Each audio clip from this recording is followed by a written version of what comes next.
नमस्कार साथियों, स्वागत है आपका अपने गौरव ज्ञान धारा यूट्यूब चैनल पे। अपने जो पढ़ रहे हैं वो है ओपीडी दूसरे प्लेटफॉर्म पे, जिसका नाम है ऑब्जेक्टिव प्रश्न धारा। तो जो लास्ट जो है अपनी क्लास जो है वो रही थी अपने प्रमुख जो है वो अधातु है। आज इसका पार्ट जो है वो 2 लेके आए हैं, जिसमें से अपन ने कुछ जो है अधातु जिसको पढ़ लिया है। ठीक है, आज जो है वो कुछ दूसरी धातुओं अधातुओं के बारे में अपन देखेंगे। ठीक है, पहला है क्लोरीन। देखो, क्लोरीन जो है वो हल्के पीले रंग की होती है। पीले व हरे रंग की गैस होती है ये। पीले व हरे रंग की गैस है। इसकी रंग जो तीक्ष्ण गंध होती है, इसकी गंध कैसी होती है, इसकी तीक्ष्ण होती है, और ये विषैली गैस होती है। क्लोरीन कैसी होती है? विषैली गैस होती है। ठीक है, क्लोरीन जो है वो फूलों के रंगों को उड़ा देती है। अगर क्लोरीन गैस डाल दे तो फूलों के रंगों को क्या हो जाएगी, ये उड़ा देगी।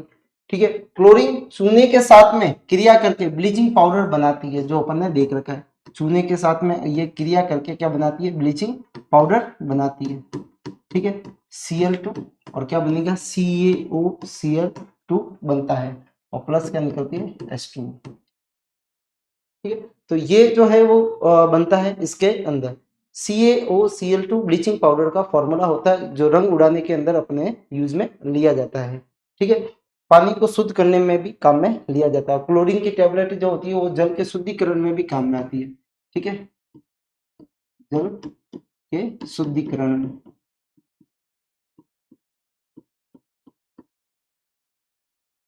नेक्स्ट है वो है ब्रोमीन। देखो, ये सारे जो है वो क्या है, जो है वो ऋणात्मक है।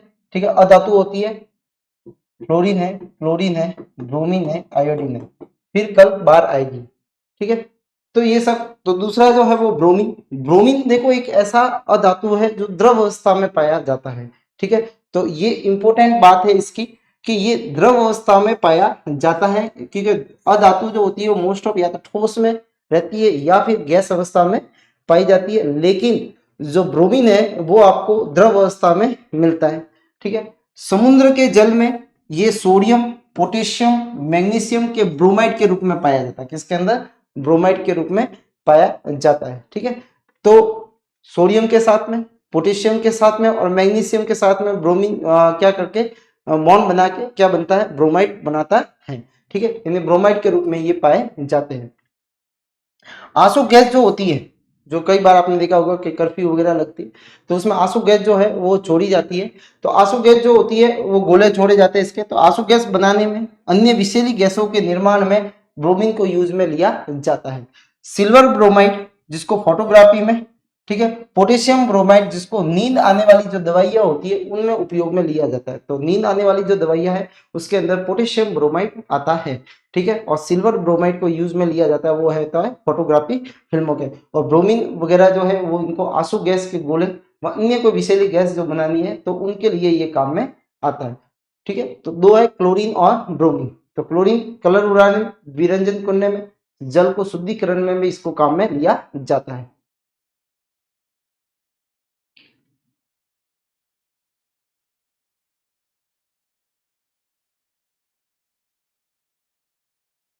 नेक्स्ट है आयोडीन। देखो, आयोडीन एक ठोस अवस्था में मिलता है।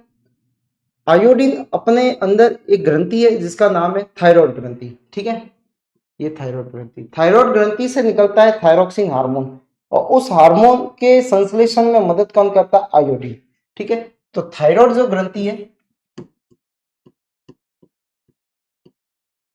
ग्रंथि, उसमें से निकलता है थायरोक्सिन।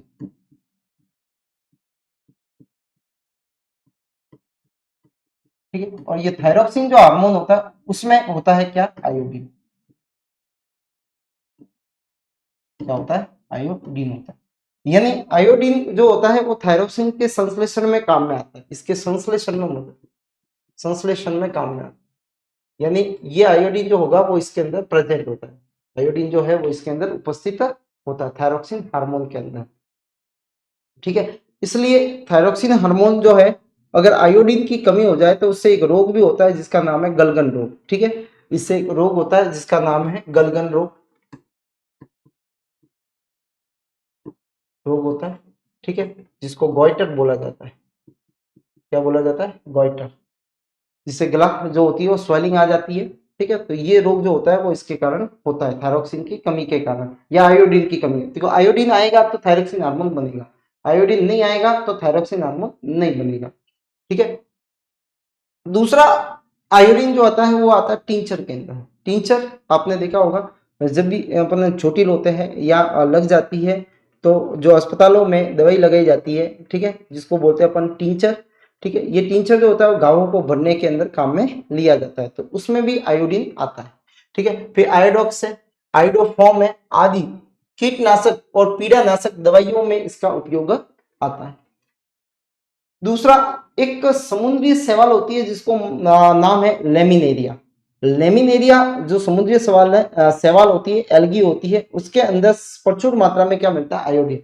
तो समुद्री शैवाल किसके अंदर मिलता है, तो लेमिनेरिया जो शैवाल है, क्या है, शैवाल के अंदर, तो उसके अंदर क्या मिलता है अपने को, आयोडीन प्रचुर मात्रा के अंदर पाया जाता है। टिंचर आयोडीन कैसे बनाते हैं, देखो पहले तो क्या करते हैं, तनु आयोडीन विलयन लेते हैं, आयोडीन का विलयन लेंगे तनु करके। ठीक है, फिर उसमें से 2 से 7% आयोडीन होता है, जिसमें 2 से 7% क्या होगा, आयोडीन, और उसमें फिर क्या करते हैं, जल तथा अल्कोहल का विलायक होते हैं, इसलिए इनके अंदर घोला जाता है आयोडीन को अंदर, जो घावों पे एंटीसेप्टिक का कार्य करता है।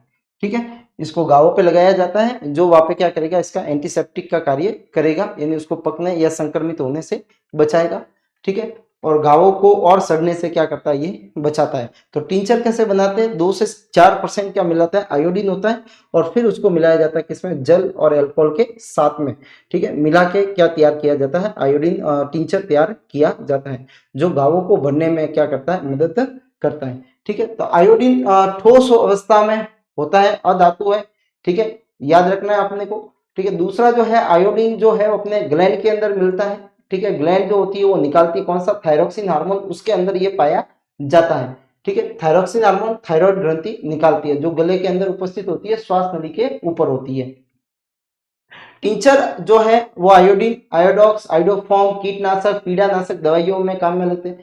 लेमिनेरिया जो है शैवाल, उसके अंदर ये प्रचुर मात्रा में पाया जाता है। ठीक है, 2 से 7% आयोडीन लेके उसको जल या जल तथा अल्कोहल के अंदर क्या कहते हैं, उसको घुलाया जाता है, तो उससे बनता है क्या, टिंचर, जो घावों के ऊपर लगाया जाता है, जो एंटीसेप्टिक का कार्य करता है।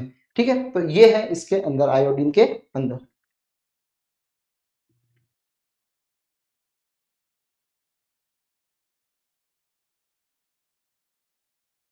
नेक्स्ट है कार्बन। कार्बन कहते हैं वर्ल्ड में सबसे ज्यादा जो कंपाउंड जो मिलते हैं, वो यौगिक जो मिलते हैं वो कार्बन के मिलते हैं। तो ऐसा क्या कारण है कि कार्बन के इतने सारे कंपाउंड होते हैं।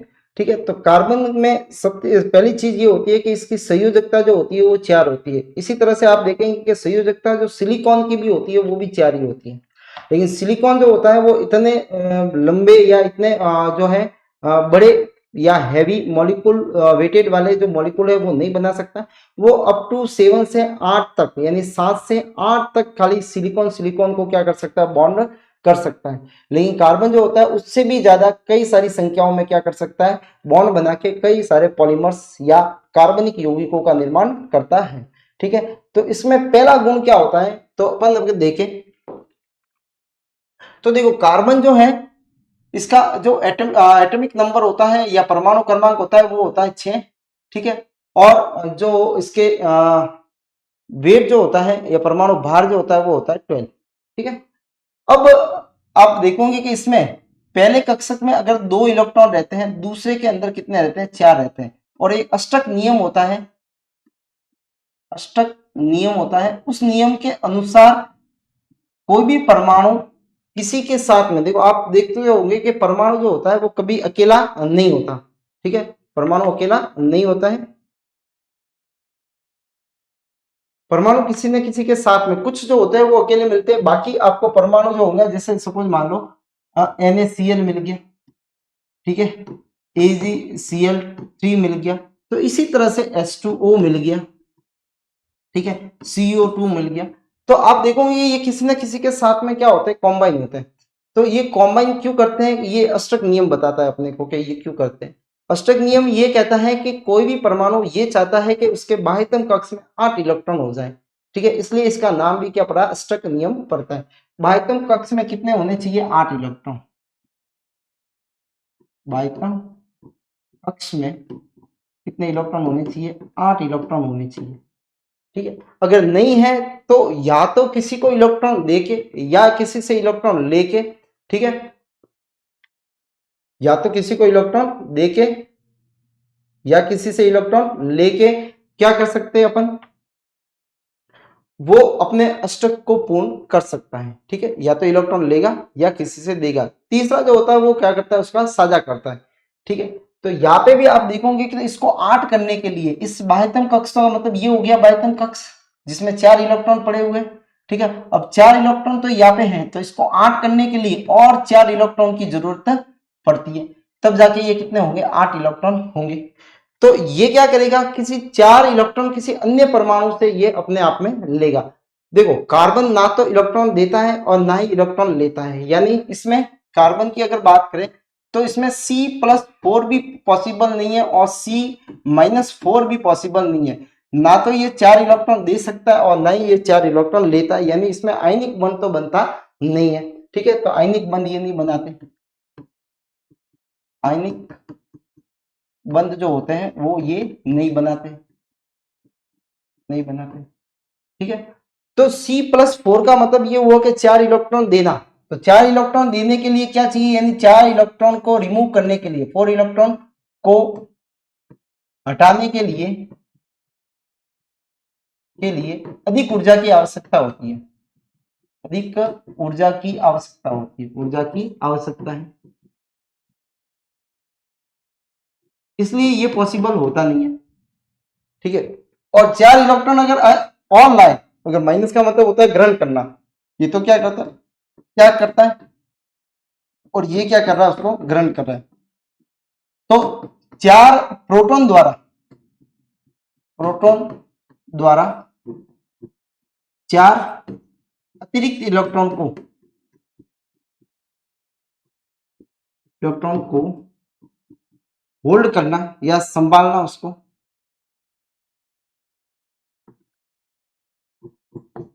होल्ड करना मुश्किल होता है, ठीक है। क्या होगा, उसमें मुश्किल होगा, ठीक है। तो ये भी संभव पॉसिबल नहीं है, ये भी कैसा है, इम्पॉसिबल है, ठीक है।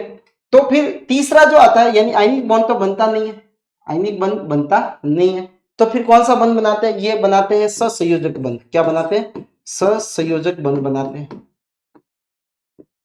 सहसंयोजक बंध बनाएंगे। सहसंयोजक बंध में क्या होता है, साझा होता है, क्या होता है, साझा होता है, इलेक्ट्रॉन का क्या करेंगे, ये साझा करते हैं, ठीक है। साझा कैसे करते हैं, सपोज मान लो एक एग्जांपल पढ़ते हैं अपन CH4 का, यानी कार्बन जो है उसमें 4 हाइड्रोजन से जुड़ा हुआ है, यानी आप देखोगे तो बाह्यतम कक्ष में 1 इलेक्ट्रॉन, 2 इलेक्ट्रॉन, 3 इलेक्ट्रॉन, 4 इलेक्ट्रॉन, कितने इलेक्ट्रॉन होंगे, 4 इलेक्ट्रॉन होंगे, ये बाह्यतम कक्ष में पड़े हुए, इनको मैंने यहाँ पे लिखा है। इसी तरह से आप देखोगे कि हाइड्रोजन जो है उसके पास में भी इलेक्ट्रॉन होंगे, तो एक हाइड्रोजन, 2 हाइड्रोजन, 3 और 4, कितने हाइड्रोजन है टोटल, 4 हाइड्रोजन है। 4 हाइड्रोजन, एक में कितने इलेक्ट्रॉन होंगे, 1 इलेक्ट्रॉन ही होता है हाइड्रोजन के अंदर, तो ये 1 इलेक्ट्रॉन हो गया, ठीक है। अब यहाँ पे क्या होता है कि ये इसके साथ में इससे भी 1 इलेक्ट्रॉन लेके लेगा, इससे भी ले लेगा, इससे भी ले लेगा, और चारों से 1-1 इलेक्ट्रॉन की साझेदारी करेगा। तो साझेदारी करेगा तो इसके कितने हो गए, देखो 8 इलेक्ट्रॉन हो गए। तो यहाँ पे देखा तो यहाँ पे कितने इलेक्ट्रॉन हो गए, ये 8 इलेक्ट्रॉन हो गए। उसी तरह से आप देखोगे कि इसके अंदर ये हाइड्रोजन के 2 हो गए, ठीक है। छोटे परमाणु जो होते हैं वो 2 करना चाहते हैं, कार्बन से पहले वाले hydrogen, helium, lithium, beryllium, boron, और ये जो होते हैं वो 2 करना चाहते हैं अपने बाह्यतम कक्ष में, बाकी कितना होता है, 8 करना चाहते हैं। अब देखो 1-1 इलेक्ट्रॉन की साझेदारी हुई तो इसमें एकल बंध का निर्माण होता है। अब अगर देखोगे तो आप, तो इसमें एकल बंध जो बनते हैं वो 4 एकल बंध बनते हैं, ये इस तरह से, ठीक है। तो ये जो है इसकी संयोजकता जो होती है वो 4 होने के कारण, ठीक है, ये 4 अन्य परमाणुओं से क्या बना सकते हैं, एकल बंध बना सकते हैं, ठीक है। तो पहली खासियत तो यही है कि इसमें क्या होता है कि 4 संयोजकता होने के कारण क्या कर सकते हैं, ये 4 अन्य परमाणुओं के साथ में कोई भी हो सकता है, ऑक्सीजन हो सकता है, क्लोरीन हो सकता है, सल्फर हो सकता है, ठीक है। तो उनके साथ में ये क्या कर सकता है, बंध बनाता है, इसलिए सबसे ज्यादा कंपाउंड है, ठीक है। दूसरा जो होता है, पहली तो होता है इसकी संयोजकता। संयोजकता संयोजकता कितनी होती है? 4 होती है, ठीक है। और 4 होने के कारण ये एकल बंध भी बनाते हैं, वाले यौगिक भी बनाते हैं, ठीक है। द्विबंध वाले भी बनाते हैं और त्रिबंध वाले भी बनाते हैं, त्रिबंध वाले भी यौगिक बनाते हैं। दूसरा एक प्रोसेस होता है जिसको बोलता जाता है श्रृंखलन।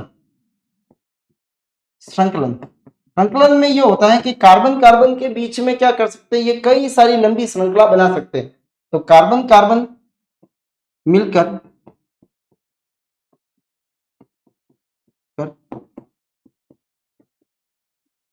कई बड़ी बड़ी श्रृंखला बना सकते हैं।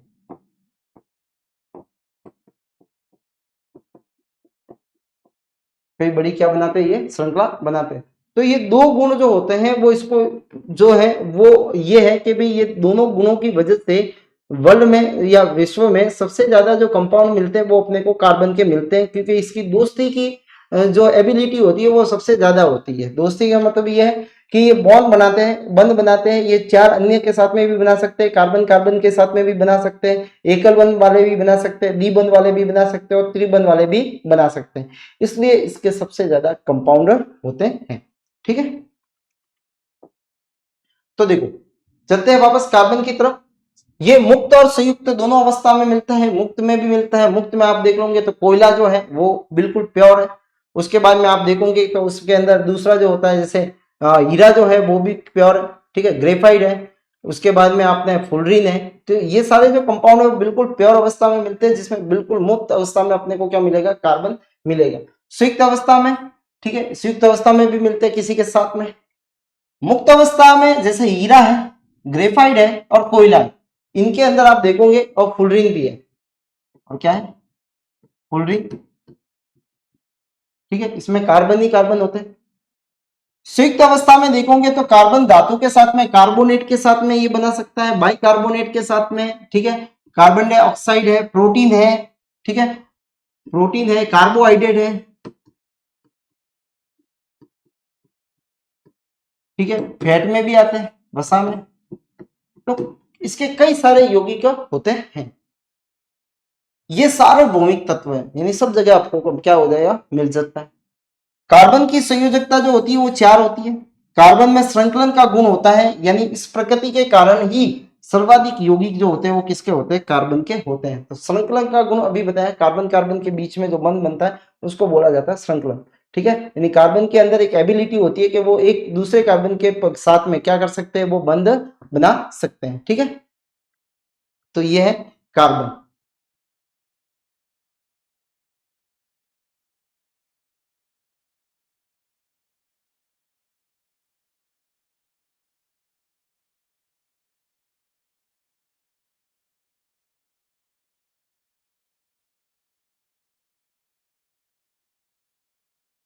अब अपरूप, अपरूप का मतलब ये होता है कि ऐसे यौगिक जिनके रासायनिक गुण में समानता होती है लेकिन भौतिक गुण में समानता नहीं होती है। जैसे रासायनिक गुण में आ, आप देखोगे कि जैसे हीरा, ग्रेफाइट और फुलरिन तीनों जो है, तीनों किससे बने हुए हैं? तो कार्बन, यानी रासायनिक कार्बन से बने। तो रासायनिक गुण तो सेम हुआ कि कार्बन से बने हुए, लेकिन तीनों के भौतिक गुण में क्या होती है? अंतर होता है। भौतिक गुण जो है वो अलग अलग होते हैं, ठीक है। हीरे का अलग गुण है, ग्रेफाइट अलग गुण है, ठीक है। तो भौतिक गुण कैसे होते हैं? भिन्न होते हैं। ऐसे यौगिकों को अपरूप बोला जाता है, ठीक है। भौतिक गुण भिन्न होते हैं। तो अपरूप क्या है? एलोट्रॉप्स क्या है? एलोट्रॉप्स है, ठीक है। एलोट्रॉप्स क्या होते हैं? ऐसे यौगिक या कार्बन के ऐसे यौगिक जिनके रासायनिक गुण तो क्या होंगे? समान होंगे, लेकिन उनके भौतिक गुण जो होते हैं वो कैसे होते हैं? अलग अलग होते हैं। वे कहलाते हैं क्या? अपरूप है, ठीक है। तो दो तरह के अपरूप है, एक तो होते हैं क्रिस्टलीय, जो क्रिस्टल अवस्था के अंदर मिलते हैं, और एक होता है जो अक्रिस्टलीय होता है, जो क्रिस्टल अवस्था में नहीं मिलते। क्रिस्टल का मतलब होता है दाने चमकीले होते हैं, ठीक है। जैसे आपने देखा होगा शुगर के क्रिस्टल मिलते हैं, नमक के क्रिस्टल मिलते हैं। हीरा जो है क्रिस्टल में है, ग्रेफाइट है और फुलरिन है। अक्रिस्टलीय जो होता है वो होता है कोयला, कागज, चारकोल। ये जो होते हैं वो अक्रिस्टलीय होते हैं, यानी भंगुर प्रकृति के ये होते हैं, ठीक है। और ये चमकीले नहीं होते, कोयला चमकता नहीं है, लेकिन ये सारे कैसे होते हैं, शाइनिंग वाले होते हैं। सबसे पहला जो होता है वो होता है डायमंड। डायमंड, हीरा। हीरा जो है वो क्रिस्टलीय अपरूप होता है कार्बन का, और ये एक चट्टानों से मिलता है जिसका नाम है किम्बरलाइट। किम्बरलाइट, किम्बरलाइट चट्टानों से ये मिलता है, ठीक है। हीरा सर्वाधिक कठोर होता है, ये बात इसकी वेरी वेरी इंपॉर्टेंट है। सब विश्व में सबसे कठोर जो पदार्थ होगा वो कौन है, हीरा है। इसकी जो संरचना होती है वो नियमित कैसी होती है, चतुष्फलकीय होती है, ठीक है। 3D में कैसी होती है, चतुष्फलकीय, यानी कार्बन कार्बन जो होते हैं वो इस तरह से बॉन्ड बना के रखते हैं, ठीक है। तो ये चतुष्फलकीय क्या होती है, इसकी आकृति होती है। यानी एक कार्बन परमाणु 4 अन्य कार्बन परमाणुओं से क्या होता है, घिरा होता है। एक कार्बन परमाणु परमाणु 4 अन्य कार्बन परमाणु से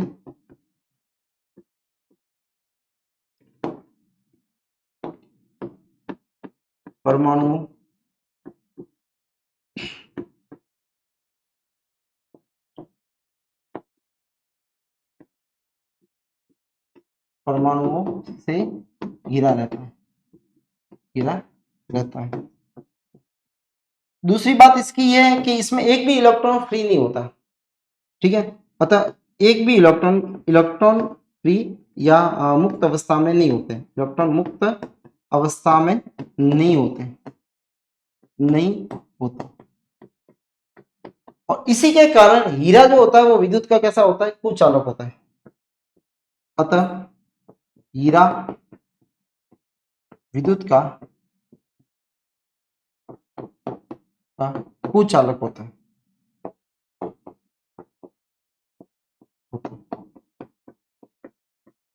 ठीक है। हीरा क्या होगा, विद्युत का कुचालक का होता है, ठीक है। क्योंकि इसके अंदर आप देखोगे कि हीरा जो है वो उसमें एक भी इलेक्ट्रॉन मुक्त अवस्था में नहीं होता, इसलिए हीरा जो होता है वो विद्युत का कुचालक है, और ये बात इसमें कई बार पूछी जाती है, ठीक है। तो ये इंपॉर्टेंट बात है। इसका कारण क्या है, क्योंकि एक कार्बन जो होगा वो 4 संयोजकता होती है, चारों पूरी हो रही है यहाँ पे, तो एक भी इलेक्ट्रॉन इसके अंदर फ्री अवस्था में नहीं रहता, और नहीं रहने के कारण क्या होगा कि हीरा जो होगा वो कैसा होगा, विद्युत का कुचालक होता है, इसमें इलेक्ट्रिसिटी सप्लाई नहीं होती है।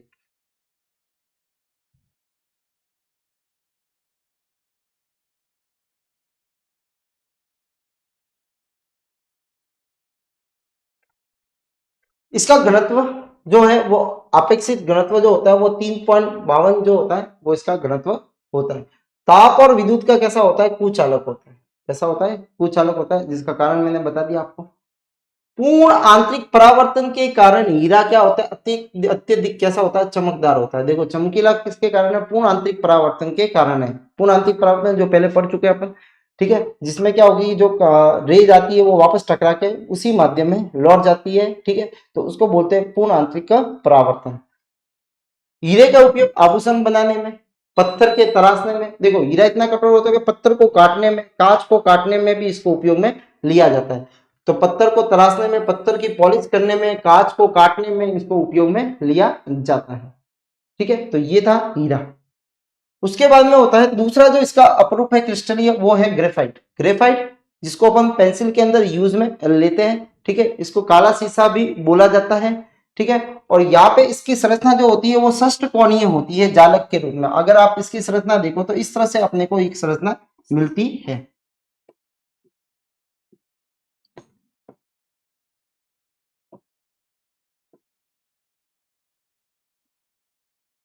अब आप यहाँ पे अगर इस वाले को कार्बन को देखें तो ये जो होगा वो 3 अन्य कार्बनों से घिरा हुआ रहता है। तो इसकी संरचना में ये होता है कि कार्बन जो है ग्रेफाइट में एक कार्बन तीन अन्य कार्बनों से तीन अन्य कार्बनों से घिरा रहता है, घिरा रहता है, ठीक है। इसमें मुक्त इलेक्ट्रॉन पाए जाते हैं। मुक्त इलेक्ट्रॉन पाए जाते हैं। क्योंकि एक मुक्त हो गया, ठीक है, 3 गिरे हुए तो एक इलेक्ट्रॉन क्या रहता है, फ्री रहता है, तो इसमें मुक्त इलेक्ट्रॉन होते हैं। और मुक्त इलेक्ट्रॉन के होने के कारण हीरा ग्रेफाइट जो होता है वो विद्युत का कैसा है, अतः विद्युत का सुचालक है।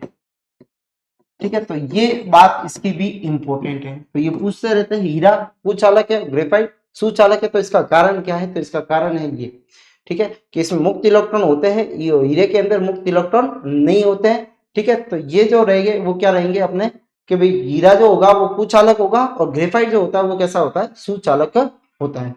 ठीक है, तो मुक्त इलेक्ट्रॉनों में इसके कारण ग्रेफाइट में मुक्त इलेक्ट्रॉन होते हैं, ठीक है, और इसके कारण ग्रेफाइट विद्युत का कैसा होता है, सुचालक होता है। इसका अपेक्षित घनत्व थोड़ा सा कम है, 2.2 होता है। ठीक है, ये चिकना होता है, फिसलनदार होता है, कैसा होता है, और भंगुर होता है, और क्या लिखेंगे अपन, भंगुर होता है, भंगुर ब्रिटल होता है। ठीक है, जैसे इसके में मारेंगे तो ये क्या होता है, एक दूसरे के ऊपर ऐसे फिसलते हैं, यहाँ पे भी होगा दूसरी,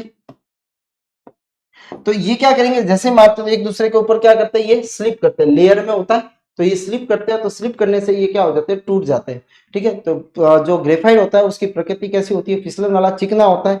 ठीक है, और कैसे होता है, भंगुर प्रकृति का होता है।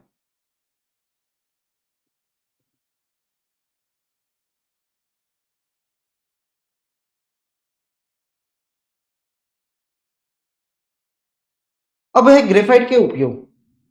ग्रेफाइट का उपयोग शुष्क सेल जो आते हैं अपने घरों के अंदर, ठीक है, वो बैटरी वाले जो छोटे सेल आते हैं उसमें रॉड जो आती है वो ग्रेफाइट की बनी हुई होती है। ठीक है, विद्युत अपघट्य क्रियाओं में इलेक्ट्रोड के रूप में इसको, इलेक्ट्रोड के रूप में इसको उपयोग में लिया जाता है। पेंसिल में इसको उपयोग में लिया जाता है। मशीनों में शुष्क स्नेल, शुष्क मतलब होता है ड्राई, ठीक है, लुब्रिकेंट में उसको काम में लेते हैं। स्नेल का मतलब होता है जो घर्षण बल को कम करता है, किसको करता है, घर्षण बल को कम करता है,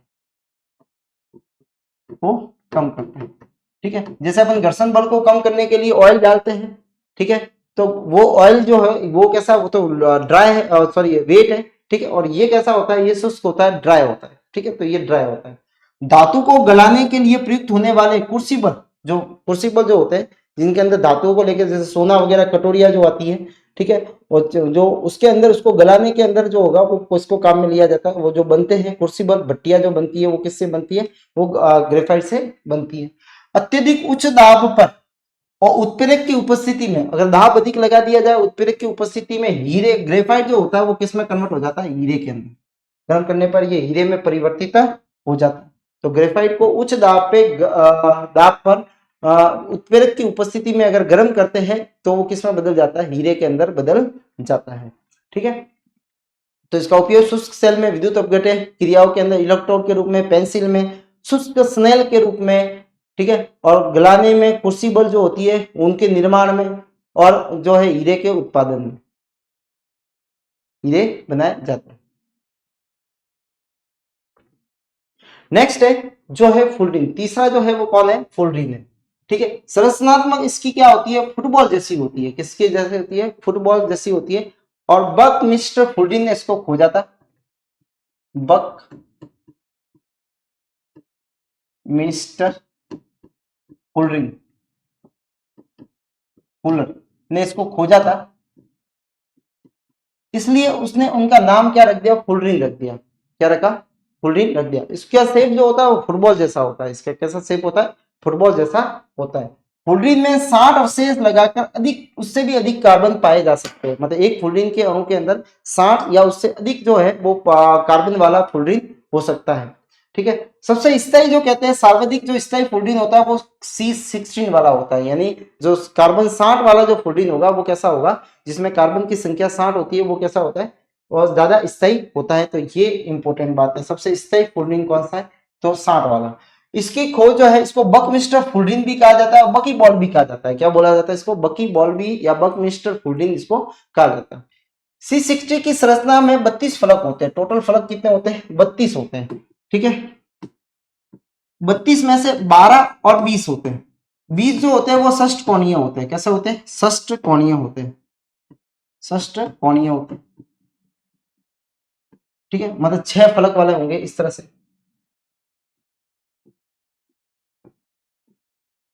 ठीक है, 6 फलक होंगे। और 12 जो होते हैं वो पंचकोणीय होते हैं, पंचकोणीय होते हैं, यानी 5 वाले होंगे इस तरह के। ठीक है, तो आप फुटबॉल देखोगे तो आपको ये सारे स्ट्रक्चर नजर आ सकते हैं। ठीक है, विद्युत का कुचालक होता है, लेकिन अगर उच्च ताप पे ये अति चालकता करता है, मतलब बहुत गुड कंडक्टर हो जाता है, यानी अति चालकता मतलब सुपर कंडक्टर हो जाएगा। कैसा हो जाता है ये? सुपर कंडक्टर हो जाता है उच्च ताप पे। ठीक है, ज्यादा गर्म करने पे। उपयोग प्राकृतिक गैस के शुद्धिकरण में इसको आणविक, इसका शेप जो होता है वो गोलाकार होता है, इसलिए बेरिंग के रूप में यूज करते हैं, और जो होता है वो अति चालक के रूप में इसको उपयोग में लिया जाता है। ठीक है, तो बकमिस्टर फुल्डी ने इसको खोजा था। फुटबॉल जैसा शेप होता है, 60 जो होते हैं कार्बन होते हैं, उससे भी अधिक हो सकते हैं। 60 वाला जो होता है वो स्थायी होता है। ठीक है, इसको बकमिस्टर फुल्डिन या बकी बॉल कहा जाता है, जिसमें 32 फलक होते हैं, 12 होते हैं पंचकोणीय, 20 होते हैं षष्टकोणीय। विद्युत का कैसा होता है? कुचालक होता है, लेकिन अधिक ताप पे कैसा होगा? अति चालकता प्रदर्शित करता है। ठीक है, और इसका जो उपयोग जो होता है आणविक बेरिंग में अति चालक में प्राकृतिक गैस के शुद्धिकरण में इसको उपयोग में लिया जाता है। तो ये इसके क्या है? उपयोग होते हैं।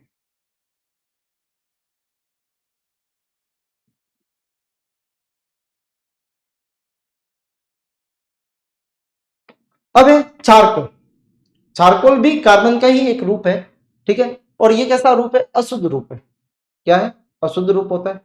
इसमें कई प्रकार के जो है वो चारकोल हो सकते हैं। कास्ट, जो अपने को लकड़ियों से मिलता है, चीनी, ठीक है, रक्त से, और अस्थि चारकोल होते हैं। कास्ट चारकोल लकड़ी को वायु की अपर्याप्त मात्रा में, वायु की मात्रा कैसे होनी चाहिए? अपर्याप्त होने की मात्रा में जलाकर प्राप्त किया जाता है। ठीक है, यानी उसको लकड़ी को क्या करेंगे? अपन जलाएंगे अपर्याप्त वायु की उपस्थिति में। ठीक है, तो क्या बनेगा? ये जो है चारकोल अपने को मिलता है। इसका उपयोग जो होता है वो बारूद बनाने में, कीटाणुनाशक में, और गैसों के अवशोषित करने में इसको किया जाता है। यानी अगर अपन चारकोल रखते हैं तो वो क्या कर देगा? गैसों को अपनी ओर क्या कर लेगा? अवशोषित कर लेता है। ठीक है, तो कार्बन का अशुद्ध रूप होता है। ठीक है, कई प्रकार के चारकोल होते हैं। कास्ट चारकोल जो होता है वो लकड़ी को वायु की अपर्याप्त मात्रा में क्या किया जाता है? गर्म किया जाता है। क्या किया जाता है? जलाकर प्राप्त किया जाता है। ठीक है, इससे क्या बनाई जाती है? बारूद बनाया जाता है, और कीटाणुनाशक जो होती है दवाइयां बनाई जाती है, और गैसों को अवशोषित करने के लिए इसका काम में लिया जाता है। ठीक है, तो ये होता है क्या? चारकोल। दूसरा है काजल, जो आप आंखों में लगाते हो। तो इसमें भी क्या करेंगे कि कार्बनिक जो पदार्थ है, कार्बनिक पदार्थों को वायु की अपर्याप्त मात्रा में क्या करते हैं? जलाते हैं, और दहन करके उसके धुएं का, मैंने याद क्या रखना है इसमें? इसमें धुआं है, तो धुएं को एकत्रित करते हैं। जैसे वो अपने लगाते हैं तो ऊपर जो होती है वो प्लेटें रखते हैं।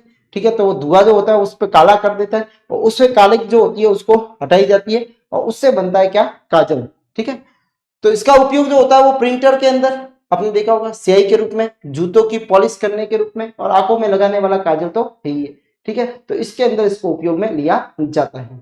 तो ये इसके क्या है? उपयोग है। तो चारकोल जो अशुद्ध रूप में होता है, ठीक है, और लकड़ी को अपर्याप्त वायु में जलाकर इसको बनाया जाता है, बारूद में, कीटाणुनाशक में, और गैसों को अवशोषण करने में। ठीक है, काजल जो है वो कार्बनिक पदार्थों को जला के अपर्याप्त मात्रा में भी जलाते हैं इसको भी, लेकिन उसके धुएं के कारण जो बनने वाली कालिक जो है उसको इकट्ठा किया जाता है, और उसका उपयोग जो होता है वो प्रिंटिंग की स्याही में, ठीक है, जूतों को पॉलिश करने में काम में लेते हैं।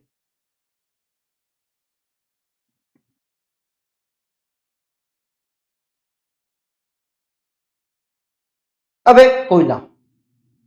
कोयला ये भी कार्बन का एक रूप है, जो अक्रिस्टलीय रूप होता है। कोयला कार्बन के यौगिकों का मिश्रण होता है। ठीक है, कार्बनीकरण, जैसे सपोज मान लो ये बनते कैसे? ये जीवाश्मक होते हैं। कोयला जो बनता है वो कैसा? जीवाश्मक ईंधन है। ठीक है, कैसा होता है? जीवाश्म ईंधन है या फ्यूल है।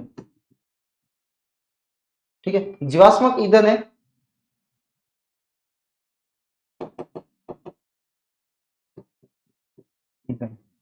जीवाश्मक ईंधन या फ्यूल है ये जो कहते हैं कि पहले जो मानते हैं कि धरती में कोई उथल पुथल आया होगा, तो वनस्पति जो थी या जीव जंतु जो थे वो धरती में दब गए, और उसमें दबाव के कारण, उस दाब के कारण और ताप के कारण क्या हो गए? उनके जो बॉडी के पार्ट तो आधे तो डिकम्पोज होंगे, आधे जो होते हैं वो किसमें बदल गए? सॉलिड के रूप में बदल गए, जो कोयले का रूप ले लिया। ठीक है, तो रासायनिक प्रक्रिया द्वारा वनस्पति पदार्थों का परिवर्तन होना क्या कहलाता है? कार्बनीकरण कहलाता है। यानी उससे क्या बनते हैं? कोयले बनते हैं। कार्बन जो है ऊर्जा का अनवीनीकरण स्रोत है। अनवीनीकरण का मतलब यह हुआ जिनको एक बार उपयोग लेने के बाद में वापस प्राप्त नहीं किया जा सकता। ठीक है, एक बार उपयोग में लेने के बाद वापस उससे ऊर्जा प्राप्त नहीं कर सकते, नहीं कर सकते। जैसे सूर्य है, तो सूर्य तो अपन आज भी उगा है, कल भी उगेगा। ठीक है, तो उससे अपन लगातार क्या कर सकते हैं? तो वो अनवीनीकरण स्रोत है। ठीक है, नवीनीकरण स्रोत है। और ये कैसा है? अनवीनीकरण स्रोत होता है, जिनको एक बार उपयोग कर लिया खत्म हो गए। ठीक है, जो पड़े हैं वही उपयोग में ले रहे हैं। अगर आप देखो तो कोयले को 4 प्रकारों के अंदर बांटा गया, और ये जो प्रकार है उसमें उपस्थित जो कार्बन होती है उसकी मात्रा के आधार पर है। यानी उसमें कितना ज्यादा कार्बन होगा वो उतना ही ज्यादा अच्छा क्या होगा? कोयला होगा। तो कोयले 4 है: एंथ्रासाइट, बिटुमिनस और लिग्नाइट एंड पिट्स। ठीक है, ये 4 प्रकार के कोयले हैं। इसमें सबसे अच्छा जो कोयला माना जाता है वो होता है एंथ्रासाइट। यानी सबसे अच्छा जो है वो कौन सा है? एंथ्रासाइट है, जिसमें 90 से लगाकर 98 तक, ठीक है, 98% तक क्या मिलता है? कार्बन की मात्रा पाई जाती है। बिटुमेनिस के अंदर वही जो प्रतिशत है थोड़ा सा कम हो जाता है, 70 से जो है वो 70 से 86 तक इसका कार्बन का होता है। ठीक है, लिग्नाइट के अंदर और भी कम हो जाता है, जिसमें 60 to 70% होता है। और पीट जो है उसमें 50 से 60% ही क्या मिलता है अपने को? कार्बन की मात्रा मिलती है। तो सबसे जो बेकार कोयला है या घटिया कोयला जो है वो कौन सा होता है? पीट्स होता है। और सबसे अच्छा कोयला जो होता है, उत्तम जो होता है, वो कौन सा होता है?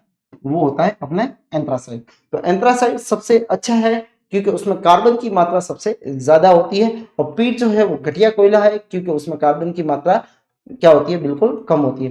क्योंकि ये क्या देता है? तो स्मोक भी ज्यादा देगा, ठीक है, और तापमान भी क्या देगा? ये कम देगा। ठीक है, तो ये जो होता है वो घटिया कोयला, ये उत्तम है। तो उसका बेस क्या है? कार्बन की उपस्थिति के कारण। अनवीनीकरण, ठीक है, इनको एक बार इस्तेमाल करने, क्योंकि इनके भंडारण है। अब सीधी सी बात है, एक टंकी है, टंकी में पानी है, और पानी को अपन लगातार यूज करेंगे तो पानी क्या हो जाएगा? टंकी में से खत्म हो जाएगा। तो सेम वही है कि जो पृथ्वी के अंदर जो खनन द्वारा कोयले निकाले जाते हैं, ठीक है, तो वो कोयले जो होंगे वो धीरे धीरे धीरे धीरे वो क्या हो जाएंगे? खत्म हो जाएंगे। ठीक है, तो इनके जो सोर्स जो है वो अनवीनीकरण है। एक बार आपने उपयोग में ले लिया, दोबारा उसका उपयोग नहीं कर सकते, तो ये कहलाते हैं अनवीनीकरण स्रोत कहलाते हैं। इसलिए इनका जो न्यायपूर्वक क्या करना चाहिए? अपने को उपयोग में लेना चाहिए, और ये ध्यान में रखते हैं कि आने वाली जो पीढ़ियां है वो भी इसका उपयोग ले सके, इस हिसाब से उनका उपयोग करना चाहिए। ओवर एक्सप्लोरेशन या अति दोहन जो है वो इसका नहीं करना चाहिए, नहीं तो क्या हो जाएंगे? ये खत्म हो जाएंगे।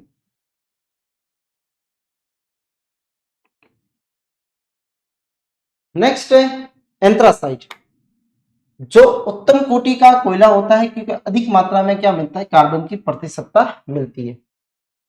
विश्व में सर्वाधिक जो खनन द्वारा निकाले जाने वाला कोयला जो है, जो लगभग 80% होता है, वो होता है बिटुमिनस कोयला। ठीक है, तो खनन द्वारा सबसे ज्यादा कौन सा निकलता है? बिटुमिनस निकलता है। उपयोग तो सबको पता है, ईंधन के रूप में, ईंधन गैसों के निर्माण में, और संश्लेषण फ्यूल के रूप में। ठीक है, जो फ्यूल जो है ईंधन के, यानी इसका उपयोग मेन जो है वो ईंधन के रूप में किया जाता है। नेक्स्ट है कोक। कोक कोयले को वायु की अनुपस्थिति में गर्म करते हैं। देखो, जलाते नहीं है, यहाँ पे क्या है? गर्म करना है। बंद कंटेनर में गर्म करेंगे और इसमें से इसके वाष्पशील अवयवों को निकाल दिया जाता है। ये जो वाष्पशील अवयव है इनको हटा दिया जाता है। ठीक है, और जो पीछे बचता है अपशिष्ट बाद में, उसी को ही बोला जाता है क्या? कोक बोला जाता है। तो कोयले को क्या किया? सबसे पहले वायु की अनुपस्थिति में गर्म करते हैं। गर्म करेंगे तो इसमें जो वाष्पशील जो होगी, जो उसमें क्या बोलते हैं, वाष्पशील जो घटक होंगे वो गर्म होके क्या हो जाएंगे? बाहर निकल जाएंगे। और जो पीछे बचता है उसको बोला जाता है क्या? जो अपशिष्ट बचता है, अपशिष्ट को बोला जाता है क्या? कोक। जिसमें कार्बन की कितनी 80 से 85% क्या होती है? मात्रा होती है। इसका उपयोग करते हैं इलेक्ट्रोड के निर्माण में, ईंधन के रूप में और धातुओं के निष्कर्षण में इसको उपयोग में लिया जाता है। ठीक है, कार्बन कोक को उपयोग में लिया जाता है। ठीक है, धातुओं के जैसे अपन ने पढ़ा था कि जेड में ओ के अंदर ऑक्सीजन हटाने के लिए क्या करते हैं, कोक का इस्तेमाल करते हैं, तो जेड और प्लस बनता है सीओ, कार्बन मोनोऑक्साइड गैस बनती है। ठीक है, तो इसमें इसको उपयोग में लिया जाता है।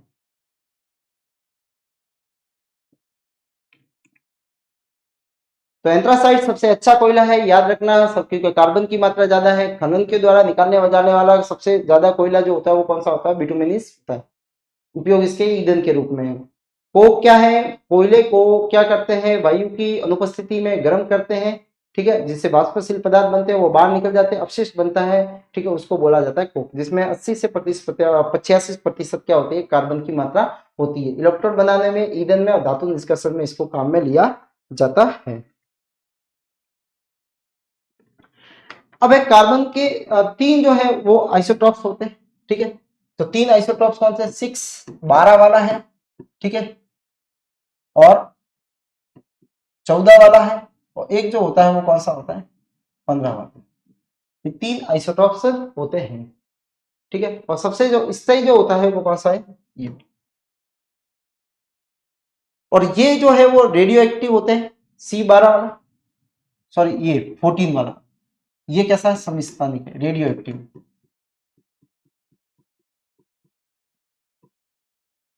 एक जो है वो रेडियो एक्टिव, इसमें क्या है, समस्थानिक होता है, जो अर्ध आयु काल मापने में काम में आता है। इसकी अर्ध आयु काल जो होती है, जैसे किसी भी की एज निकालनी हो, जैसे सपोज मान लो फॉसिल है, ठीक है, तो फॉसिल जो है उसकी अगर एज निकाल, फॉसिल मतलब जीवाश्म, जीवाश्म जैसे डायनासोर का कोई जीवाश्म मिला, उसकी अगर एज निकालनी हो तो उसमें कार्बन के आधार पर उसकी एज निकाली जाती है कि कार्बन को आधा होने में इतना टाइम लगता है, कितना, 5730 वर्ष जो है वो आधा होने में लगता है, किसको, कार्बन को। तो कार्बन की अर्ध आयु काल, फिर उसमें देखा जाता है कि इसमें कितना कार्बन जो है वो अभी भी पड़ा हुआ है, तो उसके आधार पे इसको बोलते हैं कार्बन डेटिंग मेथड बोला जाता है। क्या बोला जाता है, carbon dating method, dating method विधि, जो क्या करती है, जीवाश्मों को की जो है आयु निकालने में काम में आते हैं, आयु निकालने में काम में आते हैं। किसी की भी आयु निकालनी हो तो उससे कार्बन डेटिंग मेथड से अपन निकाल सकते हैं। ठीक है, तो जीवाश्मों की आयु निर्धारण में इसको काम में लिया जाता है, उस मेथड को बोला जाता है कार्बन डेटिंग मेथड बोला जाता है। कार्बन के यौगिक जैसे, तो पहला जो है वो है जैसे कार्बन डाइऑक्साइड। ठीक है, तो कार्बन डाइऑक्साइड जो है वो कार्बन का एक यौगिक है, CO2 इसका फॉर्मूला है, और वायुमंडल में ये कितनी मिलती है, 0.03% जो है इसकी मात्रा पाई जाती है कि अपने वायुमंडल के अंदर। ठीक है, पौधों के अंदर ये सबसे जो है प्रमुख रूप से जो काम आती है वो आती है इसके प्रकाश संश्लेषण में, जो उसके क्या करते हैं, भोजन बनाता है। ठीक है, पादप जो होता है वो भोजन बनाता है, तो भोजन बनाने के लिए कौन सी गैस लेता है, वो होता है CO2। ठीक है, तो प्रकाश संश्लेषण में ये काम में आती है, CO2 लेता है, वाटर लेता है। ठीक है, और उससे बनता है क्या, C6H12O6 बनता है, प्लस ऑक्सीजन गैस बाहर निकलती है, और प्लस बनता है वाटर। ठीक है, तो ये इसको लेने में ये 12 है। ठीक है, और यहाँ पे ये 6 और ये भी 6। ठीक है, तो यहाँ पे जो ग्लूकोज जो खाना बनता है उसमें ये गैस जो होती है वो काम में आती है, CO2। गैस की प्रकृति कैसी होती है, अम्लीय होती है, ये कैसी होती है, अम्लीय होती है। ठीक है, कार्बन डाइऑक्साइड जो है गैस को शुष्क बर्फ कहा जाता है, ये ध्यान रखना, ये वेरी वेरी इंपॉर्टेंट है, वेरी वेरी इंपॉर्टेंट, मतलब ठोस, और कई बार ये सवाल पूछा गया, ठोस कार्बन डाइऑक्साइड को क्या बोला जाता है, शुष्क बर्फ बोला जाता है। ड्राई आइस किसको, या फिर ऐसा भी पूछ सकते हैं, ड्राई आइस किसको बोला जाता है, तो ठोस, ठोस लिखा हुआ जरूरी है, कार्बन डाइऑक्साइड नहीं, ठोस कार्बन डाइऑक्साइड को क्या बोला जाता है, ड्राई आइस बोला जाता है, जिसका उपयोग रेफ्रिजरेटर में करते हैं। आपने देखा पान वाला भी, वो धुएं वाला पान जो होता है खिला, ठीक है, तो वो CO2 वाला, ठोस कार्बन डाइऑक्साइड वाला। ठीक है, तो ये जो है इसका उपयोग जो होता है वो रेफ्रिजरेटर में करते हैं। तो अम्लीय प्रकृति होती है, मात्रा इसकी 0.03 होती है। ठीक है, प्रकाश संश्लेषण के अंदर ये काम में आता है। और दूसरा जो होता है इसको शुष्क बर्फ भी कहते हैं, और ठोस कार्बन डाइऑक्साइड को क्या बोला जाता है, ड्राई आइस बोला जाता है, और ये इंपॉर्टेंट है।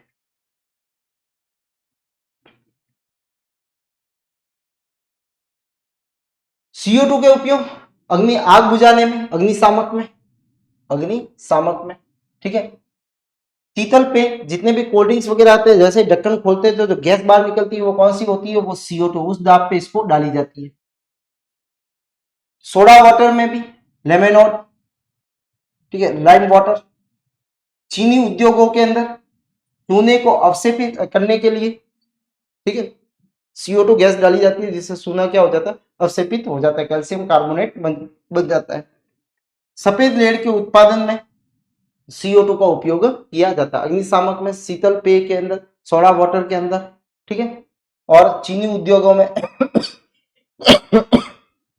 चूने को अवशेषित करने में और सफेद लेड को उत्पादन में इसको उपयोग में लिया जाता है। दूसरा एक इसी का एक दूसरा पार्ट जो होता है वो होता है कार्बन मोनोऑक्साइड। ये कब होता है, पेनिसिलिन, जब कार्बनिक यौगिकों को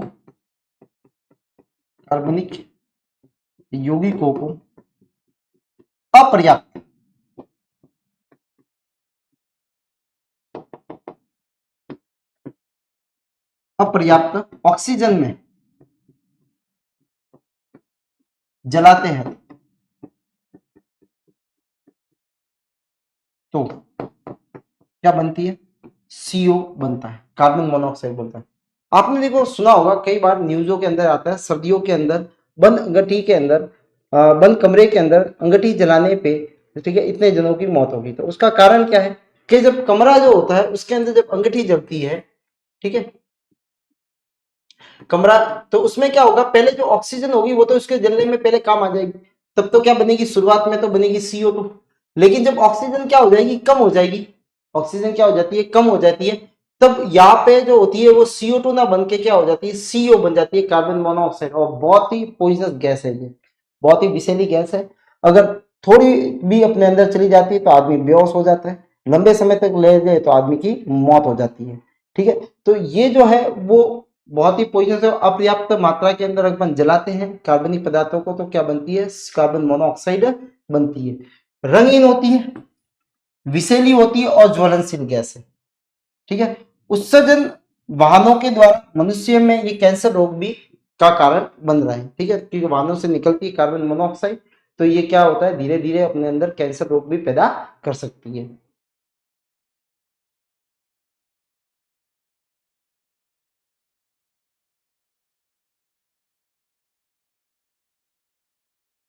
दूसरा है कार्बन मोनोऑक्साइड मानव के रक्त में हीमोग्लोबिन के साथ में जुड़ती है और फिर ऑक्सीजन को ये जुड़ने से रोक देती है और जिससे व्यक्ति की क्या हो जाती है, मृत्यु हो जाती है, ठीक है।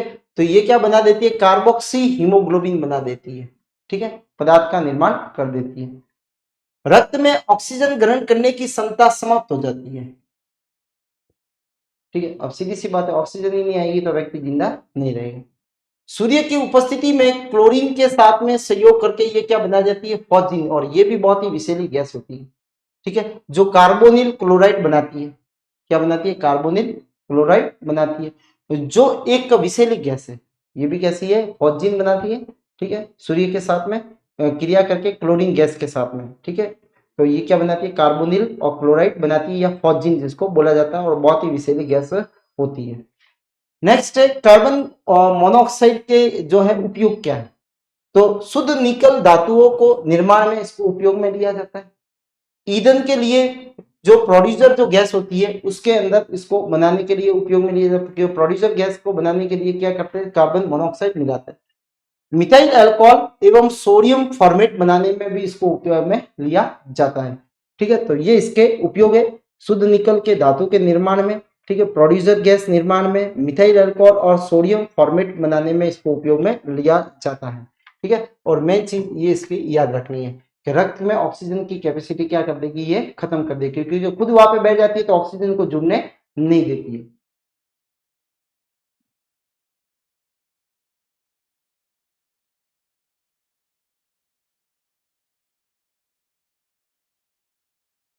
अब है दूसरे कुछ यौगिक है जो मानव निर्मित पदार्थ है, ठीक है, इनको अपन देखते हैं कि कौन कौन से। पहला है जो है सीमेंट है, ठीक है। सीमेंट किससे बनता है, तो सीमेंट बनता है कैल्शियम एल्यूमिनेट से और कैल्शियम सिलिकेट से बनता है। किससे बनता है, कैल्शियम सिलिकेट या कैल्शियम एल्यूमिनेट का क्या होता है, मिश्रण होता है।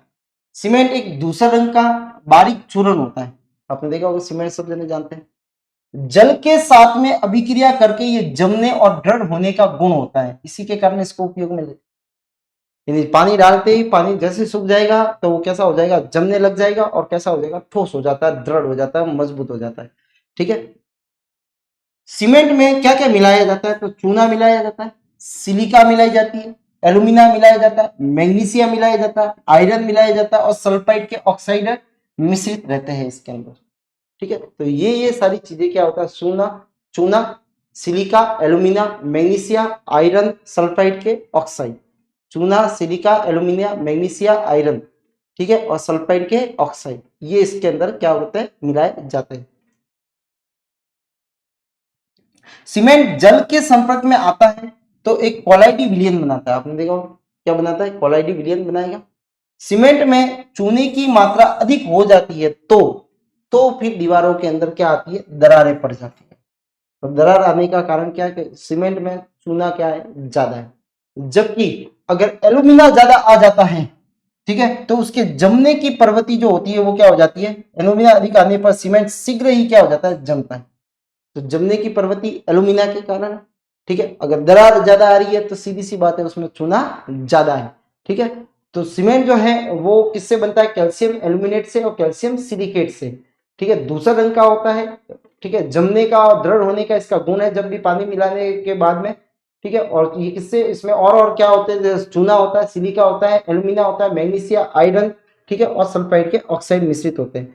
जल के संपर्क में आने पे ये कोलाइडी सॉल्यूशन बनाता है। ठीक है। चूना की मात्रा अधिक होगी तो दरार आएगी, एल्यूमिना की मात्रा अधिक होगी तो जल्दी से जमने की प्रवृत्ति बढ़ेगी।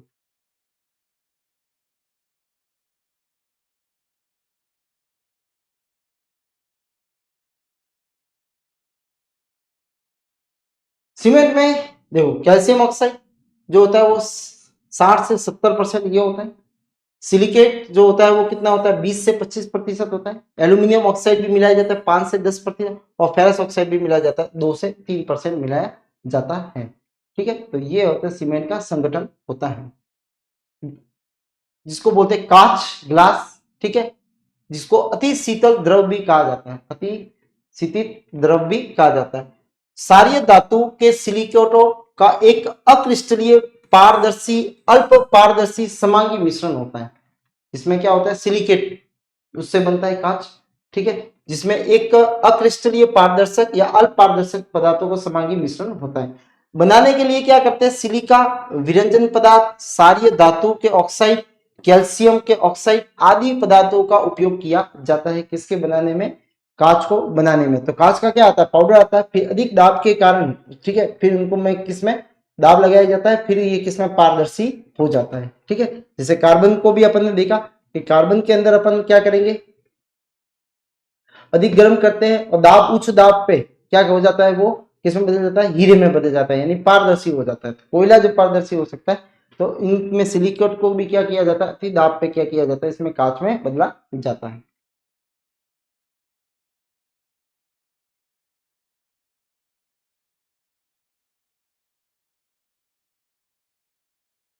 अब है उर्वरक। उर्वरक भी मानव निर्मित है। ऐसे पदार्थ जो क्या करते हैं, मृदा को उपजाऊ बनाते हैं, और ये रासायनिक तौर पे इनको लैब के अंदर तैयार किया जाता है। जो मोस्टली एनपीके, ये तीन चीजें जरूर याद रखनी है। ये तीन ऐसे पोषक पदार्थ हैं जो पौधों को अति आवश्यक रूप से जरूरी होते हैं।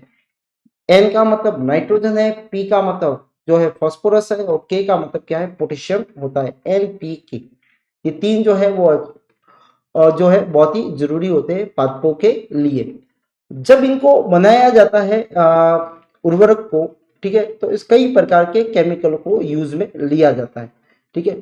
उर्वरक जो है वो आपको एक बार तो अच्छा प्रोडक्शन दे देंगे, ठीक है, लेकिन धीरे धीरे अगर लगातार और लंबे समय तक अगर इसको यूज में ले लिया जाए तो आपकी जो मृदा जो होगी वो कैसी हो जाएगी, अनउपजाऊ हो जाएगी, और आपकी जो जो प्रोडक्शन जो होता है, उत्पादन होता है, वो धीरे धीरे कम होके आपकी जमीन जो होगी वो बंजर हो जाएगी। ठीक है। तो ज्यादा मात्रा में उर्वरक को इस्तेमाल करना हानिकारक होता है। ठीक है। और ऐसे इसमें कई प्रकार के रसायन आते हैं जो अपने शरीर के लिए भी कैसे होते हैं, हार्मफुल होते हैं, इसलिए आपको उर्वरक की जगह मैन्यूर को उपयोग में या खाद को, जो देसी खाद होती है उनको उपयोग में लेना चाहिए, जिसके अंदर मैन्यूर आती है, ठीक है, वर्मी कंपोस्ट भी आती है, ग्रीन कंपोस्ट भी आती है। तो इन कंपोस्टों को यूज में लेके अपन क्या कर सकते हैं, भूमि को उपजाऊ बना सकते हैं। लेकिन अपने को पढ़ना है कि इनका भी उपयोग होता है, ठीक है। तो ये रासायनिक पदार्थ होते हैं जो मृदा को उपजाऊ बनाते हैं, ठीक है। उर्वरक में उपस्थित पोषक तत्व जो होते हैं वो मेनली कौन होते हैं, एन। एन का मतलब होता है नाइट्रोजन, एन, पी और के, ठीक है। तो इसका मतलब होता है नाइट्रोजन, ठीक है। पी का मतलब होता है फास्फोरस, ठीक है, और के का मतलब होता है पोटेशियम। ये तीन जो है वो बहुत ही अति आवश्यक तत्व होते हैं। नाइट्रोजन उर्वरक, ये मृदा मृदा में सीधी सी बात है, नाइट्रोजन उर्वरक जो होंगे वो फर्टिलाइजर जो होंगे वो नाइट्रोजन की आपूर्ति करेंगे।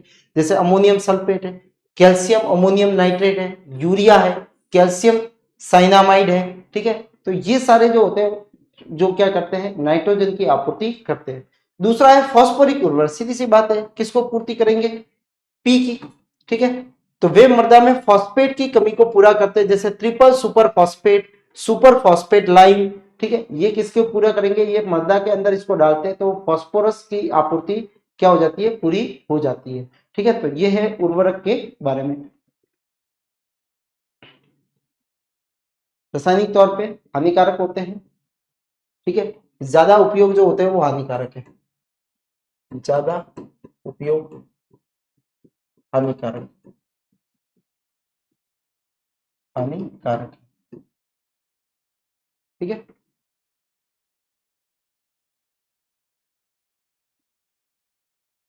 अब है पोटास, जो किसको करेगा, सीधी सी बात है, के की आपूर्ति करेगा।